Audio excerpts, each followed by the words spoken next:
ஜாதிமத இனபேதம் கடந்து நிற்பவன் நீயே.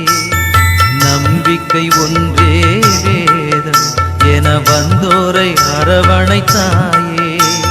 செவ்வாய்க்கிழமை உன்னாளாம் அன்று ஜெபிப்பவர்க்கே திருநாளாம்.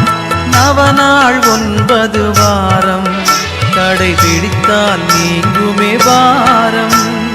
உந்தன் புகழ் வானில் இன்று சிறகடிக்குது. பக்தர் நாவில் உந்தன் நாமம் தினமொலிக்குது. அண்டி வந்து வேண்டுவோரை அரவணைக்குது. பாச அலையில் இதயமோ மூழ்கி மகிழுது. இருளை பழிக்கும் ஒளியே அலகை மிதிக்கும் பதமே கருணையின் தாய்மையே வாழ்க வாழ்கவே. பதுவை நகரின் நாயகமே புதுமை புலரும் தாயகமே அந்தோணி புனிதரே வாழ்க வாழ்கவே.